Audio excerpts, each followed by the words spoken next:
Looks like everybody's here, so why don't we get started? KVI.com Podcast Central.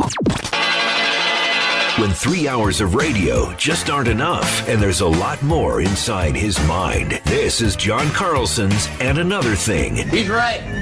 Let's light this candle. He surely is. Light the candle.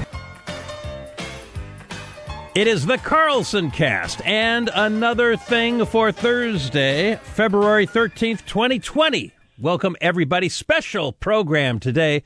Special guest and a great book that I wish every American would read, will have a chance to read. It is a book that is inspiring, is a book that is a celebration of America being a great place for second chances, a great book about free enterprise and what makes this country special, and about a very special guy as well. In fact, how special is this guy? Arguably, more men and women in the bedroom will talk about this guy than anyone else. It's Mike Lindell, the My Pillow guy. How you doing, Mike? I'm doing great. I never had that intro. That's okay. That's 46 million My Pillows. So. That's right. Mike Lindell. Everybody has seen Mike Lindell, of course, on television. Donald Trump was telling you that you get the best rates for commercials. During one of his rallies, he mentioned you, Mike. Anyway, thank you for taking the time to be with us here today on the John Carlson Show. Oh, it's my pleasure. This is an honor. I really love what you've done here with your book, because whenever I hear about someone who is a drug addict who got out of it, I say, you know, we should celebrate this fact that they showed the perseverance and the strength to shake free of this addiction that was holding them down, getting their life together. You not only did that, you, as you say, were a crack addict, but you decided to tell the world about it because you want everyone to know, hey, no matter how low you are, you can break free of all this and get your life on track again. Absolutely. It's a story of hope. And I think right now, I think I say in the book, it doesn't matter how many forks you eat with, addiction affects all of us now. And you know, everybody knows someone or has someone dear to them that's and dying. A lot of them, you know, a lot of addicts dying now. And this shows it's a book of hope, and my life story is hope. And I just want to bring that to everybody and everybody out there to, you know, the proceeds from the book are going to go to my Lindell Recovery Network, which is going to show hope matches for everybody out there. I mean, people can relate to people their own age and their own addiction, and who better to help them than people that have been set free.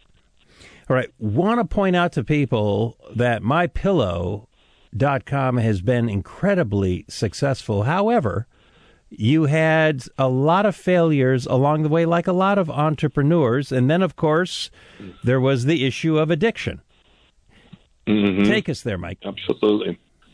Well, you know, when I invented My Pillow, I was a full-blown crack addict by then. I was a very functioning cocaine addict for 20 years, and then it switched to crack cocaine. And so it's like two parallel railroad tracks. I put all my energies into inventing My Pillow, and then but also being like a crack addict on the side, and both of them collided. There was a lot of betrayal when I had My Pillow invented. I was turned down everywhere. It was a complete shutout. I was all in. I had no money left. All I had was 300 pillows, and I approached every box store and I said, "Hey, where's your buyer? You know, I want to talk to him." And he said, "Sir, you need to leave." You know, it was, but there were so many things, so many setbacks. People trying to take the company, copy My Pillow, and all these things. And I lost a 20-year marriage. We were making the pillows, actually labeling them in our living room, and she couldn't take it anymore. And then I went, then I went deeper into addiction, and I actually had my drug dealers do an intervention in 2008. Going, I come out and there's three of them standing there, and I go, I'm downtown Minneapolis. I had been up for 14 days, and two of them, I said, "What's going on?" They said, "You've been up for 14 days. We're cutting you off." I said, "Like an intervention?" They said, "Yes." And I said, well, two of them left, and I waited till the other one went to sleep. I went down to the streets. I couldn't buy crack anywhere. I came back upstairs, and he's waiting for me, and he goes, give me your phone. I'm taking a picture. He says, you've been telling us for years that this pillow is just a platform for God, and you're going to come back and help us all someday, and we're not going to let you die on us. And I would always tell him that because I always thought that, someday I would quit and I would come back, and I kind of prophetically seen that I would. I wanted to help people. My passion was always to help people. Even when I sold my pillow and I was turned down everywhere, I did home shows and fairs, and people would come up and say, this pillow changed my life, and they would tell other people. And it wasn't about the money for me. It was about helping people. It made me feel good inside. Whatever became of those dealers? Two of them work for me. They're born-again Christians, and the one of them, he's right. His sister, his whole family works for me, but he's gotten his life straightened out too. I went back and helped them all, just like I said I would someday. And how about and not just them, but their friends, their families, and it's just been really rewarding. I have 1,600 employees, and some of the hardest workers in the country are addicts that have been set free, because addiction is hard work. It's people say to me all the time, Mike, you're so busy and you're working so hard. I said, this isn't work. This is fun. I said, I'm helping other people. I said, the addiction's hard work. Anybody that's an addict knows that. I've never heard of drug pushers staging an intervention, but it was smartest thing they ever did. Smartest thing they ever did. Right. Well, that's hope. That's I think what they've seen, because they've been interviewed since, and it's like they just seen hope, and they've seen hope in me. And part of my big network I'm setting up is hope matches, and that's a big word, where you see somebody like all my friends now have quit crack. They see me at the White House with the president of the Manufacturers Summit, and they go, "What is this? What's this ex-crack addict here sitting next to the president? Jesus is real. There is no way. This is a miracle." And they've seen my story, and they've all been able to quit. And I think our country needs hope right now with this addiction. It's one of the worst things we've ever faced, and that's what those drug dealers seen. I was their hope, and they didn't want me to die, and they've seen a way out of that lifestyle, and they just need someone to be a leader and lead them through the door. So, my pillow, what makes it distinct and different from your average pillow? Well, it's the adjustability, the patented fill on the inside, and you adjust it. Sleep is about keeping your neck straight at night, nothing more, in temperature. And you need, if your cervical nerves in your neck are not straight, if you're using your arm or your pillows collapse or they're too high or too low, that's where you have problems. You need your neck perfectly straight no matter what sleep position you sleep in. And pillows were traditionally the only product they give it to, say, hey, this is going to fit all of you. We all have different sized shoulders and bodies, sure. And with my pillow, you adjust it to fit. You adjust my pillow to fit you instead of the other way around, saying, you're going to try and match the pillow. So it's that adjustability. All the wash and dry and made in the USA and all these, those are just bonuses. So we threw those in. I love the fact that when you took my pillow to the big box stores, they would reject you, sometimes politely, sometimes brusquely. And so you just started going to smaller stores, and then you were going to fairs. We all been to the displays where people are selling, this and that. And what turned the corner? When happened, did... Yeah?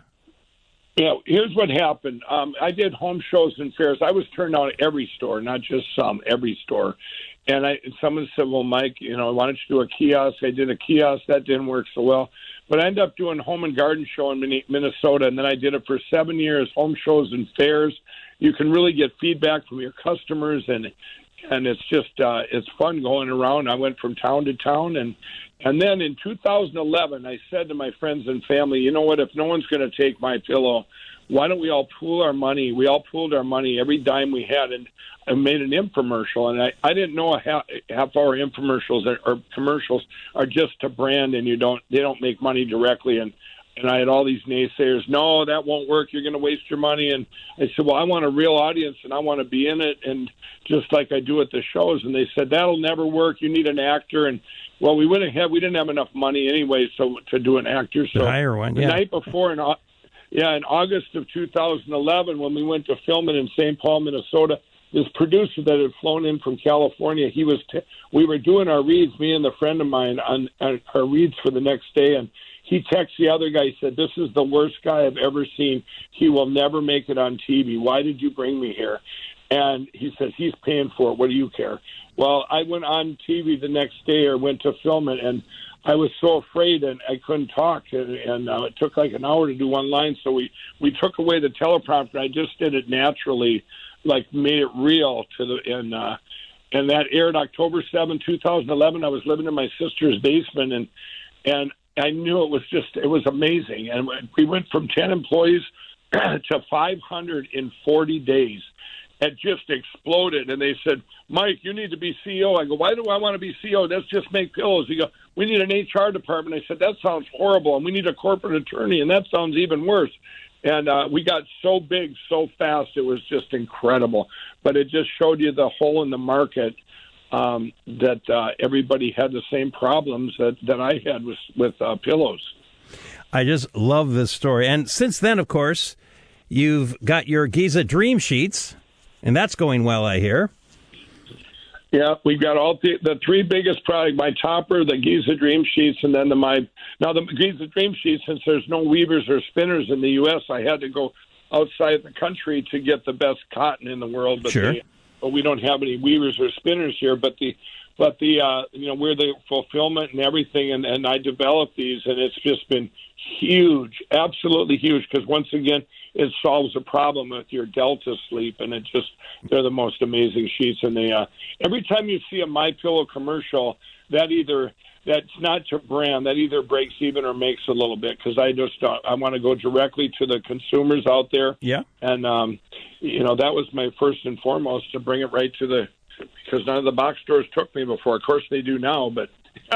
Sure thing. Oh. Sure. I'll tell you what I'm waiting for. I'm waiting for the Mike Lindell flannel sheets, because that's what I need. The perfect flannel sheets. We have them. We've had them since December. So you go on our website. No right kidding. Now and get your flannel sheets. Oh, absolutely. Yeah. All right. There's more.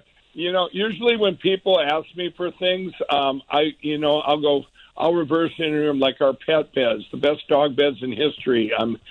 Everything I view every customer like my only customer, and then I make the best product for whatever they need. And now I even have a new thing coming out called mystore.com. It's going to be a safe place for entrepreneurs, like a mini Amazon, because so many of our entrepreneurs get their products copied or stolen in our country, and I'm sick of it. And so I'm coming up with this. I came up with this platform. It'll be the best product you ever see. It's called mystore.com, and it's gonna rival Amazon and these other places where people copy our good entrepreneurs. I've been copied so many times I can't even count it. Of course. But again, there's only one MyPillow, and it's so strongly associated with you. I think that's what people look for. You're the equivalent of the Good Housekeeping seal of approval. Remember those days? Right. Yeah, absolutely. Well, I tell people all the time, when I was told one time, you better get a patent, because they're sealing, or they said these big companies are going to go around you and get that patent and never put this pillow on the market because it lasts 10 years. And so I went and got that patent so that at least I could always make it myself. But I think I've never been attacked, in a huge way, is because I got so big so fast. It's the old saying, it's too late to close the gate. The cows are out of the barn. Yeah. Yeah, exactly. So, Mike Lindell, again, you talk about the importance of God in your life, how the first prayer you ever remember uttering in your life was about 10 years ago, asking to be set free from the forces of addiction. And right. Well, the prayer was answered. Yeah. Well, it was January 16, 2009, and I had prayed before when I was in trouble, but this one was different. This was, I knew I had this big calling on my life, and I thought, the next day, I knew that calling would be gone. I don't know where this other path was going to take me, but I made sure I didn't have any money left, and I was completely penniless. But so to show with God all things are possible, that this could come back. But I did. I woke up the next day. I prayed. I said, God, please, I want to get rid of the desire for all the drugs and alcohol and everything. And the next day, that prayer was answered. But I want everyone to know out there, it was, that was a divine intervention there, I was set free of the desire. But I did go to a faith-based treatment center 2 months later, and I found out stuff there that I never had found out in any secular center ever, which is, I wanted to find out why I was an addict in the first place. And I don't believe addiction's a disease that stems from childhood, from fatherlessness, mine goes from a divorce back when I was 7 years old, when divorces weren't common in 1969. Yeah. And I was the only kid in our school that was from a divorced family. Well, it just shows how important God and family is when childhood and trauma, veterans that get traumatized later on. These things that happen to us affect us, our self-worth, and inside of us, and those manifest into addictions that mask our pain or give us false courage and all kinds of things. And that's and I want it to be said too. That's different than mental things. Sure. Like borderline personality and Sure. and schizophrenia and all these people. People confused on the streets. We have people living in the streets. There's so many homeless people that a lot of them have mental disorders because we don't have places for them like we had in the early 1970s when we had 3 million people in institutions, and now we have 40,000. That's a shame because now we have the technology to help them. Yes. And we need to bring them back. I mean, this is what should be happening there. And then to get the right help. I mean, the right help is out there. My book proceeds are going to the Lindell Recovery Network that I set up. It's coming out in 2 months. It's going to help millions of addicts. And the president's done great things. I was there when he signed the opiate bill, and it's going to help so many people get off these terrible addictions. And then I'm going to employ tens of thousands of addicts that have been set free because there's no harder workers. And that's kind of a hidden secret. Well, I tell you, they sure could use the secret here in the city of Seattle, because you probably have heard Seattle has the worst, along with San Francisco, the worst street homeless problem in the country. And it's almost all drugs once it's on the street. Mental illness is a part of it. But the response from the city of Seattle is if anyone breaks the law, go easy on them. If they possess cocaine, I'm not sure if you knew this, in the city of Seattle, you will not be prosecuted if you have up to 7 grams of cocaine. Wow. And this is so sad. I've heard about that in San Fran and Seattle, and that is not the solution. The solutions are, there are some very simple solutions. The first thing you do is you get these people, you get them sorted. Like I say, you have X amount that have disorders they can't help with your borderline personality disorder, bipolar, schizophrenia. These people need to get the facilities back to get them the right help so they can be functioning and in their right state. And the other ones that are on the that are addicts that are out there, you get them the faith-based treatment. You get these facilities. Your Teen Challenge and your Salvation Armies. You better get behind places like that. Salvation Army's been dealing with they're the best addiction, them and Teen Challenge there are in the help in the world. They've been doing it. Salvation Army since 1886. And that's what they do, and nobody even realizes that. But these are the best help that's out there. I've vetted over 3,800 treatment facilities in this country that actually work. You got your Union Gospels, you got all these places. These people need to get some self-worth and get their hearts restored, and not just keep brushing them aside and saying, okay, we're not going to arrest you now because you put them in. I do a lot of stuff with the prisons, with prison reform too. That's stuff that we've been doing, and the stuff that's going to come out, I really think my network's going to help a lot, and that's going to be the first. I'm going right to the heart. I want to go right to California, to San Fran and Seattle, because I think that you go where the biggest need is, and then you got proof of concept. Here you go. You've done that. And I just really think that that's a terrible solution what they're doing out there, and obviously it hasn't worked. It just keeps getting worse and worse. And that's the depressing. That's the depressing part. It's not working, and they don't care. I mean, their view is we're not going to change what we're doing. We're just going to demand more money to do more of what we're doing. And it's terrible. You know, I want to tell you a quick story about Seattle. I met a billionaire guy that was from Seattle, and one of his businesses was portable outhouses. And I said, if you have them and you have this homeless problem and people defecating in the streets or whatever, like San Francisco, I don't know if it's that bad. It is not as bad, but bad. Yeah. Right, but I said, why wouldn't you put your outhouses on every corner? At least get that part, kind of like Rudy Giuliani when he cleaned up New York City.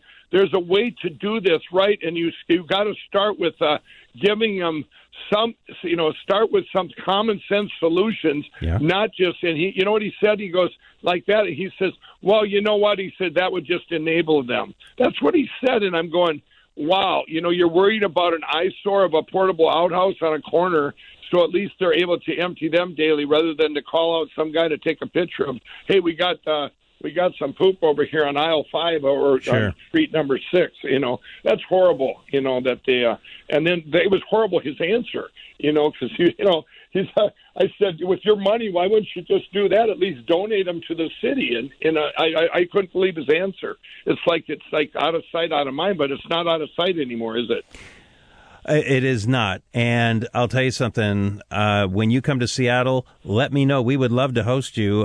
I've raised money on the show for the Union Gospel Mission. I'm on the board here of the local Salvation Army, and we love your approach, Mike. Yeah.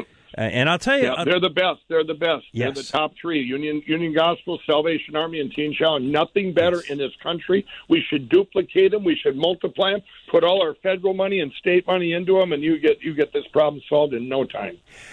Mike Lindell, I'll tell you, I've admired what you've done with your life. I have admired what you've done with your company. But I'll tell you, when I started to like you as a person, okay, and that is when I forget what show it was. Maybe it was the Tucker Carlson show on Fox, or some other show was under a boycott. And all these companies were getting calls to no longer advertise on this program. It was right-wing propaganda, hate speech, et cetera, et cetera. And, someone came and asked you the same thing, put a microphone on it, and you said, no, we're not going to stop advertising. That's right. When they go to boycott me, they go, it's so funny. I read on Twitter, the bots and trolls come out and they go, boycott Mike Lindell and My Pillow, and the other ones will go, don't boycott him. He'll double his ads. We see enough of that guy. Well, that's when I said I like this guy.